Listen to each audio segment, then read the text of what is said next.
പരിശുദ്ധമായ ഹജ്ജിൻ്റെ മാസം കടന്നു വരുമ്പോൾ നമ്മളൊക്കെ ആഗ്രഹിക്കുന്ന ഒരു കാര്യമാണ്, റബ്ബെ എപ്പോഴെങ്കിലും ഞങ്ങളെയും ആ പുണ്യഭൂമിയിൽ ഒന്ന് എത്തിക്കണേ അല്ലേ. മുസൽമാന്മാരാണെങ്കിൽ, ഖൽബിൽ ഈമാനുള്ളവരാണെങ്കിൽ ഈ ഒരു ആഗ്രഹം ഇല്ലാത്ത ഒരാളുണ്ടാവില്ല അല്ലേ. ആ പുണ്യഭൂമിയിൽ പരിശുദ്ധ കഅബാലയം, പച്ച കുബ്ബ, അതുപോലെ മുത്തുനബി സല്ലല്ലാഹു അലൈഹി വസല്ലം തിരു ഹദറത്തിൽ നിൽക്കുന്നത്, കഅബാലയം, ആ കറുത്ത കില്ല പൊതിഞ്ഞ ആ പരിശുദ്ധമായ ഗേഹം ഇങ്ങനെ കണ്ണുകൊണ്ട് കാണുന്നതൊക്കെ ഇങ്ങനെ കൗതുകത്തോടുകൂടി ഒന്ന് കാണാൻ ആഗ്രഹിക്കുന്നവരാണ് മുഅ്മിനീങ്ങൾ.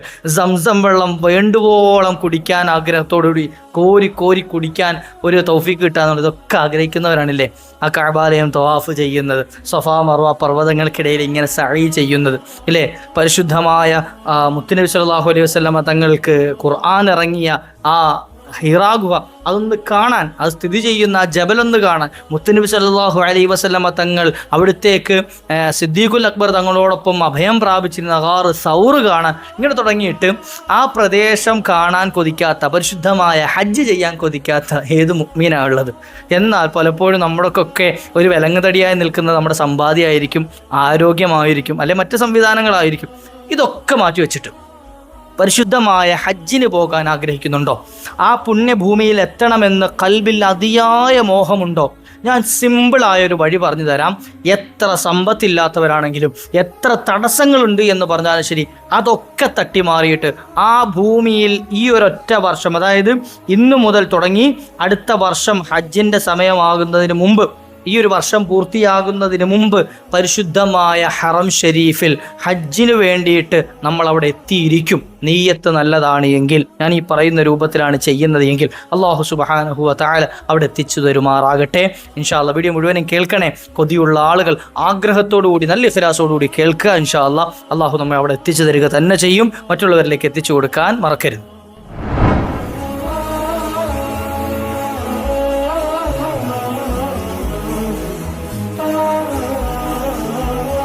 അസ്സലാമു അലൈക്കും വറഹ്മത്തുള്ളാഹി വബറകാതുഹു. ബിസ്മില്ലാഹി വൽഹംദുലില്ലാഹ്. ഒന്ന് ഹജ്ജിന് പോയി വരണമെങ്കിൽ ലക്ഷങ്ങൾ ചിലവാണ് അല്ലേ. സാധാരണഗതിയിൽ ഒരു നേരത്തെ ഭക്ഷണത്തിന് വേണ്ടി, അല്ലെങ്കിൽ ഒരു ദിവസം ഒന്ന് കൂട്ടിമുട്ടിക്കാൻ പെടാപ്പാട് പെടുന്ന ആളുകളെ സംബന്ധിച്ചിടത്തോളം ഹജ്ജിനൊക്കെ ഇത്രയും ലക്ഷങ്ങൾ മുടക്കി പോവുക എന്നുള്ളത് വലിയ പ്രയാസമാണ്.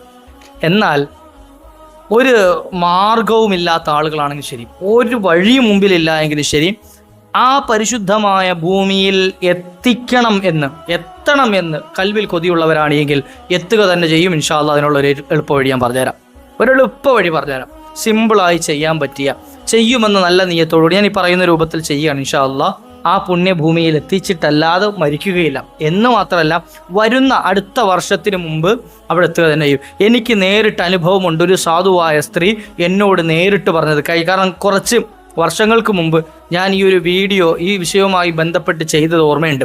ആ വീഡിയോ കണ്ട് അതിലെ അമല് ചെയ്തിട്ട് ആ പ്രിയപ്പെട്ട സഹോദരി അവരെന്നെ വിളിച്ചു പറഞ്ഞു, ഉസ്താദേ ഞാൻ ഹറമിൽ എത്തിയിട്ടുണ്ട്, ഞാൻ ഈ ഹറമിൽ നിന്നാണ് നിങ്ങൾക്ക് മെസ്സേജ് അയക്കുന്നത് എന്ന്. എനിക്കൊരു വഴിയുമില്ലാതിരുന്നു, ഞാൻ ഈ ഹറമിൽ നിന്നാണ് നിങ്ങൾക്കിതാ മെസ്സേജ് അയക്കുന്നത് എന്ന് സന്തോഷം പങ്കിട്ട് കേട്ടപ്പോൾ എനിക്ക് വലിയ റാഹത്തായി. അൽഹംദുലില്ലാഹ്. ഒരാൾക്കെങ്കിലും നമ്മൾ ആ പറഞ്ഞു കൊടുത്തത് കൊണ്ടൊരു മൻഫഅത്ത് അവർ ചെയ്തതിൻ്റെ പേരിൽ അള്ളാഹു കൊടുത്തല്ലോ എന്ന് ആലോചിച്ചപ്പോൾ വലിയ സന്തോഷം തോന്നി. ഇപ്പോൾ ഇൻഷാ അല്ലാഹ് നല്ല നിയത്ത് വെച്ച് ചെയ്താൽ ആർക്കും പറ്റും. എന്താണ് ചെയ്യേണ്ടത്? വളരെ എളുപ്പത്തിൽ നമുക്കൊക്കെ മാഷാ അല്ലാഹു ലാ ഹൗല വലാ ഖുവത ഇല്ലാ ബില്ലാഹ് ചൊല്ലാൻ അറിയുന്നവരാണ്. നമ്മളെന്തെങ്കിലും അത്ഭുതകരമായ സംഗതി കാണുമ്പോൾ, നമ്മളെന്തെങ്കിലും അള്ളാഹുവിൻ്റെ വലിയ ദൃഷ്ടാന്തങ്ങൾ കാണുന്ന സമയത്ത് മാഷാ അല്ലാഹ് പറയാറുണ്ട്. മാഷാ അല്ലാഹ്, അതിന് വലിയ പവറുണ്ട് ആ പറച്ചിൽ. മാഷാ അള്ളാഹിൻ്റെ കൂടെ ലാ ഹൗല വലാ ഖുവത ഇല്ലാ ബില്ലാഹ് എന്നതുകൂടെ ചേർത്ത് ആരെങ്കിലും ഒരാൾ ഒരൊറ്റ ഇരുത്തത്തിൽ ഇരുന്നു കൊണ്ട് ആരെങ്കിലും ഒരാൾ 1000 തവണ ചൊല്ലിയാൽ, മാഷാ അല്ലാഹു ലാ ഹൗല വലാ ഖുവത ഇല്ലാ ബില്ലാഹ്, മാഷാ അല്ലാഹു ലാ ഹൗല വലാ ഖുവത ഇല്ലാ ബില്ലാഹ് എന്ന് നല്ല നിയ്യത്ത് വെച്ചുകൊണ്ട് ഒരൊറ്റ ഇരുത്തത്തിൽ ഇരുന്നുകൊണ്ട് എന്ത് ചെയ്തു, 1000 തവണ ഈ ഒരു ദിക്ർ ചൊല്ലിക്കഴിഞ്ഞാൽ വഫഖലിൽ ഹജ്ജ്, ഹജ്ജിന് തൗഫീഖ് ലഭിക്കുന്നതാണ് എന്ന്. മരിക്കുന്നതിന് മുമ്പ് ഹജ്ജ് ചെയ്തിട്ടല്ലാതെ വ്യക്തി മരണപ്പെടൂല എന്നോ. അള്ളാഹു തൗഫീഖ് നൽകട്ടെ ഇൻഷാ അല്ലാഹ്. ഇത് വലിയ പ്രയാസമുണ്ടോ? വലിയ പ്രയാസമുണ്ടോ? ഇല്ലല്ലോ. കുറഞ്ഞ സമയം നമ്മൾ അതിനുവേണ്ടി ഒന്ന് മെനക്കെട്ട് കഴിഞ്ഞാൽ, നമ്മുടെ ഈ കോടിക്കണക്കിന് പൈസയില്ല, ലക്ഷക്കണക്കിന് പൈസയില്ല എങ്കിലും, അല്ലെ ആരോഗ്യമില്ലെങ്കിലും, ഒരു സംവിധാനങ്ങളും ഇല്ലെങ്കിലും അവിടെ എത്തിക്കുക തന്നെ ചെയ്യും. കഴിഞ്ഞ മുമ്പത്തെ കൊല്ലത്തെ ഹജ്ജിൻ്റെ കണക്ക് പുറപ്പെടുവിച്ച കൂട്ടത്തിൽ സൗദി ഗവൺമെൻറ് ആ ഹജ്ജിൽ പോയ ആളുകൾ, മരണപ്പെട്ട ആളുകളുടെ കണക്ക് പ്രസിദ്ധീകരിച്ചു. 1000 വരുന്ന ആളുകൾ മരണപ്പെട്ടിരുന്നു. എന്നാൽ അതിൽ 800-ൽ പരം വരുന്ന ആളുകൾ അനധികൃത കുടിയേറ്റക്കാരായിരുന്നു, അനധികൃത തീർത്ഥാടകരായിരുന്നു എന്ന് സൗദി ഗവൺമെൻറ് റിപ്പോർട്ട് നമ്മളൊക്കെ പത്രമാധ്യമങ്ങളിൽ വായിച്ചു തരാം. എന്ന് വെച്ചാൽ കൃത്യമായി അങ്ങോട്ട് എത്തേണ്ട രൂപം എങ്ങനെയാണോ ആ രൂപത്തിൽ എത്താത്ത ആളുകൾ, കൃത്യമായ വിസയില്ലാത്ത അല്ലെങ്കിൽ പാസ്പോർട്ട് ശരിയാവാത്ത അല്ലെങ്കിൽ ഇവിടുന്ന് ചെല്ലേണ്ട ഏത് രൂപത്തിലാണോ ചെല്ലേണ്ടത് ആ രൂപത്തിലല്ലാതെ ചെയ്ത അനധികൃതമായി എത്തിയ തീർത്ഥാടകരായിരുന്നു ആ മരണപ്പെട്ട 80% ആളുകൾ. 800-ൽ പരം ആളുകൾ എന്ന് പറഞ്ഞാൽ 80%-ത്തിലധികവും. ഒന്നാലോചിച്ച് നോക്കി, മരണപ്പെട്ടവരുടെ കണക്ക് അതാണ് എങ്കിൽ അവിടെ ലക്ഷക്കണക്കിന് ആളുകൾ സംബന്ധിച്ച ഹജ്ജിൽ എത്ര ആളുകൾ അങ്ങനെ എത്തിയിട്ടുണ്ടാവും. ഞാൻ പറഞ്ഞത് ആ ചെയ്തത് പരിപാടി ശരിയാണെന്ന് ന്യായീകരിക്കാൻ വേണ്ടിയിട്ടില്ല, മറിച്ച് ഇതൊന്നും ഇല്ലെങ്കിൽ പോലും ഹജ്ജിന് വിളി ഉത്തരം ചെയ്യണം, അള്ളാഹുവിൻ്റെ ആ വിളിക്ക് ഉത്തരം ചെയ്യണമെന്ന് റബ്ബ് കണക്കാക്കിയിട്ടുണ്ടെങ്കിൽ അവിടെ എത്തുക തന്നെ ചെയ്യും. അതിനിപ്പോൾ ഒരു മാനദണ്ഡങ്ങളും ഇല്ല. അതുകൊണ്ടാണ് നല്ല നീയത്ത് വെച്ചാൽ എനിക്ക് സമ്പത്തില്ലല്ലോ എന്ന കാര്യത്തിൽ ആരും വിഷമിക്കേണ്ട ആവശ്യമില്ല.